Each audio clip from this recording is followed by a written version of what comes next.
TV9 નો વિશેષ કાર્યક્રમ મતદારોનો મિજાજ આજે આપણે મોરબી જિલ્લાના મતદારો સાથે આપણે વાત કરીશું અને મોરબી જિલ્લાના મતદારોનો કેવો છે મિજાજ એ આપણે વાત કરશું। રજનીભાઈ, સૌથી પહેલા હું આપની પાસે એ જાણવા માંગીશ કે જે પાક વીમો છે એ અત્યારે મોરબી જિલ્લાને ઘણો ઓછો મળ્યો છે, આનું કારણ શું છે અને જે સરકારે જે પ્રકારની જાહેરાત કરી હતી અછતગ્રસ્ત છતાં પણ આટલો ઓછો મળ્યો, શું લાગે આપને, કેમ આમ થયું? ખેડૂતો એક તો પાક વીમો મળ્યો જ નથી ને સરકારે ખોટા વાયદા જ કર્યા છે કે અમે આ દેશું 24 કલાક વીજળી દેશું, પાણી દેશું, એ બાબતની કાંઈ એને કાંઈ કર્યું જ નથી। એટલે ખેડૂતો જાજા નારાજી હતા ને, અને પ્લસ રોડ રસ્તા એક બનાવી દેશું એ પણ કાંઈ નથી કર્યું। ખોટા વચનો આપીને આ સરકારે ગુમરાહ કર્યા છે। સરકારે ખોટા વચનો આપીને ગુમરાહ કર્યા છે। શું કહેશો આપ, અત્યારે જે પ્રકારે ખેડૂતોની પરિસ્થિતિ છે, કેવી પરિસ્થિતિ હાલમાં ને તમે કેવો શું ઈચ્છી રહ્યો સરકાર પાસે? અત્યારે જાણી અસરગ્રસ્ત જાહેર કર્યો સરકારે, પણ વસ્તુ વીમા આપ્યા એ મસ્કરી કરી ખાલી। આ વસ્તુ અસરગ્રસ્ત કર્યો તો વીમા શું કામ નથી આપ્યા ખેડૂને? આ વસ્તુ તો ખેડૂત નારાજ જ છે, કાંઈ વસ્તુ જ નથી ને ક્રોપ કટિંગે કરેલું છે પણ કોઈ વસ્તુ સરકારે આપેલી નથી। સરકારે કોઈ વસ્તુ નથી આપી। આગામી જે લોકસભાની ચૂંટણી છે એ ચૂંટણીમાં આપ મતદાન કરવા જશો ત્યારે કયા મુદ્દાઓને ધ્યાનમાં રાખીને આપ મતદાન કરવાના છો?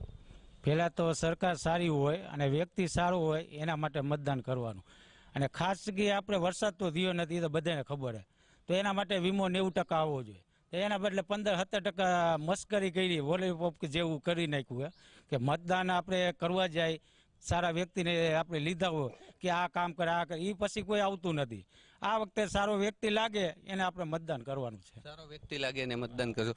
લોકસભાની જે ચૂંટણી છે, આપણે જે વડાપ્રધાનને જે બેસાડવાના એ ચૂંટીને આપ કેવા વ્યક્તિને ચૂંટવાની મેચ્છા રાખો? કેવો વ્યક્તિ હોવો જોઈએ વડાપ્રધાન? વડાપ્રધાન એવું બધાના કામ, દરેક લોકોના દરેક જ્ઞાતિના કામ કરે એવો વડાપ્રધાન હોવો જોઈએ, અને દરેક જે વચન બોલે એ વચન પાડી શકે એવો વડાપ્રધાન હોવો જોઈએ।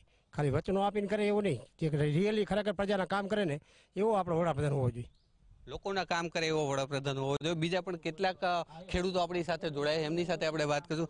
દાદા, હું એ જાણવા માંગીશ કે ખેડૂતોની હાલમાં કેવી પરિસ્થિતિ છે અને સરકાર પાસે આપની શું અપેક્ષાઓ છે?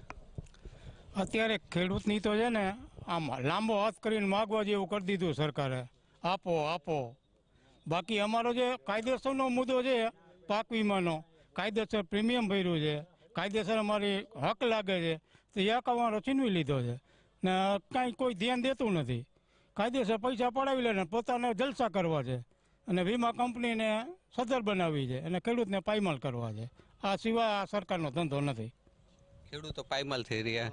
હાલમાં તમે પણ એક યુવાન ખેડૂત છો, શું કહેશો હાલમાં કેવી પરિસ્થિતિ અને આપ કેવી સરકાર ઈચ્છી રહ્યા? હું દાદા હારે સહમત છું કે આ જે સરકાર છે એ લોકો લોલીપોપ જ આપે છે, કોઈ વાયદા કરીને પૂરા કર્યા નથી, બરોબર છે। અને જે પ્રીમિયમની વાત તમે કરો છો તો એક વ્યક્તિ દીઠ, ખેડૂત દીઠ 20,000 રૂપિયા પ્રીમિયમ તો ભરે જ છે પાક વીમા, અને એની સામે આ સરકારે મસ્કરી જ કરી છે કે જેના ખાતામાં 5,000 આપ્યા છે, કોઈને 12,000 આપ્યા છે, અને અમુકને હજી ટંકારા સાઈડનો જે વિસ્તાર છે એ લોકો તો પાક વીમાથી બાકાત જ રહી ગયા છે, કેમ કે અત્યારે એમાં કોંગ્રેસની સરકાર હોય કે જે હોય એ લોકોનો પ્રશ્ન છે, પણ આમાં ખેડૂતને શું સમજવાનું? અને આખો દેશ જાણે છે કે ખેડૂત છે તો એ છે, બરોબર ને? કેટલા અત્યારે લગભગ હું એમ માનું છું કે મારા ધારામાં, મારી ઉંમર છે અત્યારે 25 વર્ષની, બરોબર, 25 વર્ષમાં લગભગ 20 જણાએ સુસાઇડ કર્યું છે જે ખેડૂત છે। શેના કારણે? આ બોગસ સરકારના કારણે। બસ એટલું જ કહીશ।